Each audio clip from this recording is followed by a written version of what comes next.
September 14th, 1980, 10:14 a.m., Lower East Side, Manhattan.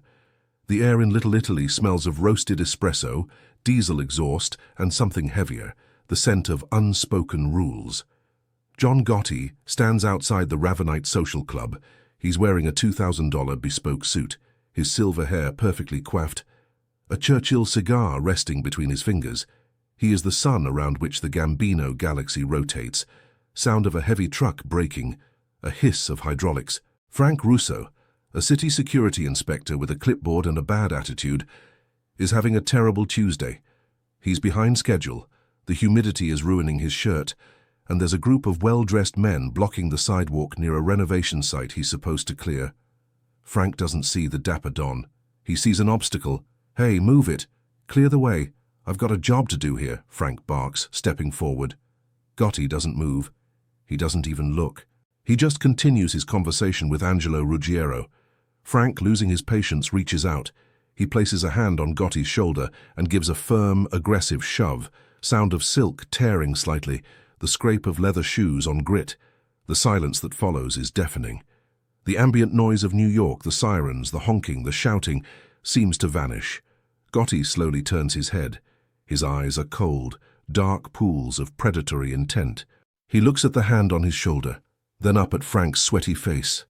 "You touched the suit," Gotti says, his voice a low, gravelly sandpaper rasp. Frank doesn't know yet. He thinks he's just dealing with a local tough guy. He scoffs. "I don't care about your suit, pal. Get out of the way or I'll have the precinct down here." Angelo Ruggiero leans in, his face inches from Frank's. "You just made the biggest mistake of your very short life, pal." To understand how a city official could be so blind to the shadow hierarchy of New York, we have to look at the rules of the street, where a man's ego is more fragile than glass and twice as sharp. As Frank walks away, thinking he won the exchange, Gotti calmly takes a puff of his cigar and nods to a man leaning against a black Cadillac. The hunt has already begun. The Bronx, 1970s, 10 years earlier. John Gotti wasn't born with the silver hair and the suits. He climbed a ladder made of broken bones. To Gotti, the Gambino family wasn't just a criminal enterprise. It was an empire of ego. In the 70s, he learned that power is 10% what you do and 90% how people perceive you. If a common worker can shove the boss of a family in broad daylight, the empire crumbles. Sound of a slamming car door, rain hitting a tin roof. Back in the present, Frank Russo is sitting in his cramped office at the Department of Buildings. He's filling out forms, complaining to his partner about some greaseball in Little Italy. He feels powerful because he has a badge and a clipboard. He represents the law. But in the 11th Street bars and the back rooms of Bergen Hunt and Fish Club, the word is spreading. John got touched, some mook put hands on the Don. In the mafia world, this is a contagion. If Gotti doesn't cure it, he looks weak. And in the Gambino family, weakness is an invitation for a coup. Gotti sits in the back of a dimly lit restaurant, a plate of veal marsala untouched in front of him. "I want to know everything," he tells Sammy, the bull Gravano, "where he sleeps, where he eats, who he loves. He didn't just shove me, Sammy. He shoved the family." The machine begins to turn. Phone calls are made to contacts in the city administration. Records are pulled. Within 2 hours, Gotti has Frank Russo's home address, his license plate number, and the name of his elementary school-aged daughter. Frank is driving home to Queens, listening to the radio, completely unaware that 3 different vehicles are rotating behind him in a floating tail. He thinks he's a citizen in a democracy. He doesn't realize he's a marked man in a monarchy. Frank pulls into his driveway and notices a black sedan parked at the end of the block. The lights are off, but he can see the glow of a cigarette inside. For the first time, a cold shiver of dread crawls up his spine. 11:42 p.m., Howard Beach, Queens. Frank Russo can't sleep. The silence of the suburbs feels heavy. He looks out the window. The black sedan is gone. He tells himself he's being paranoid. "It's just a guy I annoyed," he mutters. But the way those men looked at him, it wasn't anger. It was a funeral director's gaze, sound of a dog barking in the distance, the hum of a refrigerator. In the Gambino hierarchy, there is a protocol. You don't always kill a city official immediately. You make them suffer. You make them understand the gravity of their sin. At 2:15 a.m., Frank is jolted awake by a shattering sound. Sound of glass exploding, a car alarm wailing. He runs to the window. His brand-new government-issued vehicle is engulfed in flames. A Molotov cocktail. Through the smoke, he sees the silhouette of a man walking calmly toward a waiting car. The man doesn't run, he doesn't hide, he wants to be seen. The local police arrive.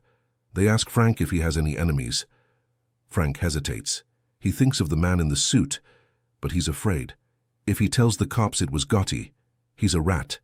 If he doesn't, he's a victim. He tells the cops it was probably just random vandals. The next morning, Frank goes to get his mail. Inside the mailbox, there is no letters. Only a single white carnation, the traditional flower of Italian funerals, and a small piece of fabric. It's a swatch of expensive grey silk, torn from a suit. Frank's heart hammers against his ribs. It wasn't random, it was a receipt. He realizes now that the man he pushed wasn't just anyone. He calls his brother-in-law, a retired cop with ties to the neighborhood. "Describe him to me," the brother-in-law says. Frank describes the silver hair, the Ravenite club, the aura. There is a long silence on the other end of the line. "Frank, pack a bag, get the kids, leave the state now." Frank reaches for his car keys, but the phone rings again. It's his wife. She's at the grocery store. Her voice is trembling. "Frank, a man just came up to me. He told me to tell you that the next fire won't be in the driveway." The Bergin Hunt and Fish Club, 2:00 p.m. Inside the club, the atmosphere is festive. They are playing cards, drinking anisette. John Gotti is laughing at a joke, but his eyes remain sharp. To him, the inspector incident is a teaching moment for his soldiers. Loyalty is about protecting the image, Gotti tells a young associate. If the world thinks they can touch us, we are just common thugs. We are the elite. We are the gods of this city. Sound of a pool ball hitting the pocket, the clink of ice. Meanwhile, Frank Russo is a prisoner in his own home. He has the doors locked, the curtains drawn. He called out of work, but his boss told him that someone called the office claiming Frank was taking bribes. The Department of Buildings is launching an internal investigation. Gotti's reach isn't just about bullets. It's about destroying a man's life from the inside out. Frank's bank account is suddenly flagged for suspicious activity. His neighbors start receiving anonymous tips that Frank is a predator. The social fabric of his life is being shredded by a ghost. Frank's brother-in-law meets him in a diner in Brooklyn, far from their usual haunts. "I checked," the brother-in-law whispers. "It's Gotti, the Teflon Don. Frank, you shoved the King of New York. There is no apology for that. There is no, 'I'm sorry.' You violated his person." "I didn't know," Frank cries, his voice cracking. "I was just doing my job." "The mob doesn't care about your job description, Frank. They care about the hierarchy." Frank decides to do the unthinkable. He decides to go to the FBI. He thinks if he can give them something on Gotti, they will protect him. He doesn't realize that Gotti has ears inside the bureaus, the precincts, and the courts. As Frank walks toward the federal building, a man in a jogging suit bumps into him. "Nice day for a walk, Frank," the man says. "Too bad you're heading the wrong way. Turn around, or your daughter doesn't come home from school today." 1985. The Rise of the King. To understand the scale of the danger Frank is in, one must understand Gotti's rise. He had just orchestrated the assassination of Paul Castellano outside Sparks Steakhouse. He was at the height of his bloodlust and his power. He felt invincible. In Gotti's mind, Frank Russo wasn't a man. He was a symbol of the civilian world, trying to impose its will on the honored society. Sound of a heavy rainstorm, thunder rattling windows. Frank is broken. He goes home, sits in the dark, and waits. He has sent his wife and daughter to stay with relatives in Pennsylvania, claiming there's a plumbing issue at the house. He stays behind to face the music. He hears a knock at the door. Not a kick, a polite, rhythmic knock. Frank opens it. Standing there is Angelo Ruggiero. He's holding a bottle of expensive wine. "Frank, can we talk? John wants to settle this." He thinks things got out of hand. For a split second, Frank feels a surge of hope. Maybe they just wanted to scare him. Maybe the nightmare is over. He invites Angelo in. They sit at the kitchen table. Angelo pours the wine. "You're a hard-working guy, Frank. John respects that, but you showed disrespect. In our world, that's a debt, and debts have to be paid." "I'll pay," Frank says eagerly. "Whatever it costs, I have savings. I'll sell the house." Angelo laughs, a cold, dry sound. "It's not about money, Frank. John has more money than the Vatican. It's about the message." Angelo leans forward, the light from the kitchen lamp casting long shadows across his face. "John wants you to come to the club, personally, to apologize, in front of the men. You do that, and the debt is wiped clean. You go back to your life." It's a trap. Every instinct in Frank's body tells him it's a trap. But what choice does he have? If he stays, they kill his family. If he runs, they find him. This is the illusion of mercy that Gotti uses to bring his victims to the slaughterhouse. Frank agrees. He puts on his best suit, a cheap off-the-rack polyester version of Gotti's armor. As he gets into Angelo's car, he notices there are no door handles on the inside of the back seat. 11:00 p.m., the Ravenite Social Club. The club is filled with smoke and the smell of expensive cologne. It's a man's world built on the bones of those who broke the code. When Frank enters, the room goes silent. Dozens of eyes, hard, cynical and violent, fix on him. John Gotti is seated at the head of a long table, like a dark emperor. He is wearing a midnight blue suit. He looks radiant. Sound of a camera shutter. The FBI is watching from a van across the street, but they can't see inside. "The inspector," Gotti says, a smirk playing on his lips. "The man who thinks he owns the sidewalk."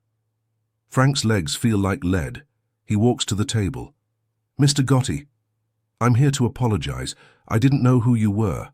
I was stressed. It was a mistake." Gotti stands up. He walks around the table slowly like a shark circling a wounded seal. He stops inches from Frank. He reaches out and adjusts Frank's tie. "You see this fabric, Frank? This is garbage. You pushed me while I was wearing a masterpiece. You pushed me in front of my friends. You made me look like a regular person." Gotti's voice drops to a whisper. "I'm not a regular person." "I know that now, sir," Frank stammers. "Good. Humility is a beautiful thing." Gotti turns to his men. He apologized. "What do you think, boys? Is he forgiven?" The men cheer and laugh. They hand Frank a drink. For 30 minutes, they treat him like a guest. They tell him stories. They make him feel like he's part of the inner circle. Frank starts to relax.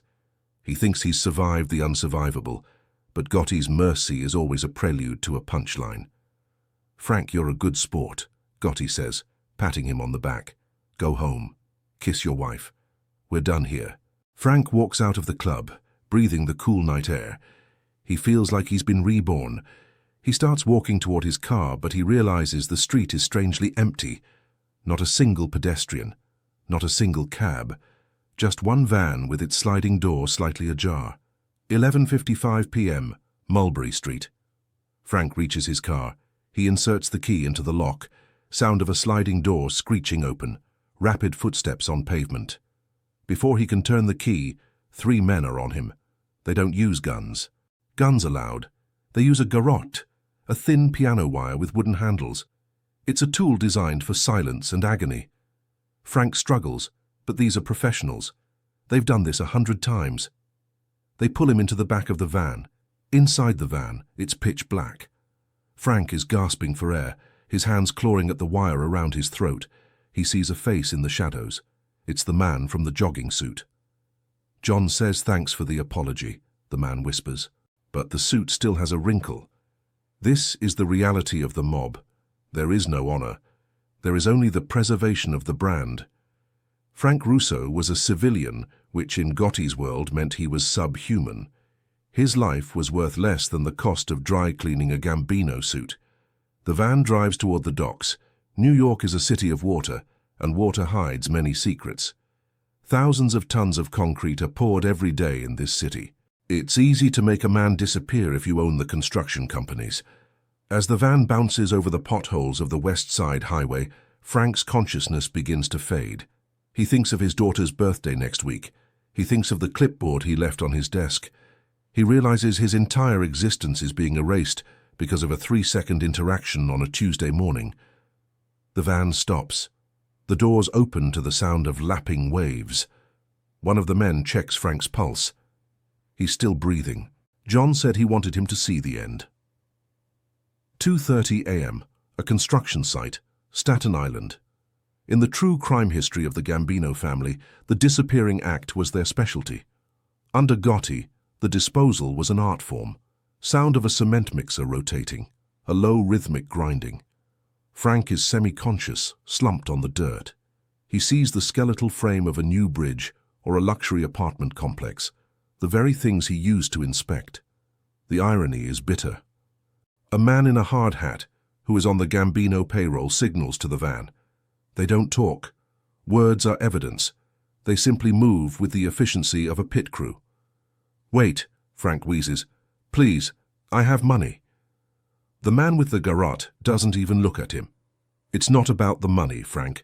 It's about the fact that tomorrow nobody is going to remember your name, but they're going to remember that nobody pushes John." They lift Frank up. In the distance, the skyline of Manhattan glows, a city built on secrets and blood. Frank Russo, the man who believed in the rules of the government, is about to be absorbed into the foundation of the city he served. Sound of a heavy splash.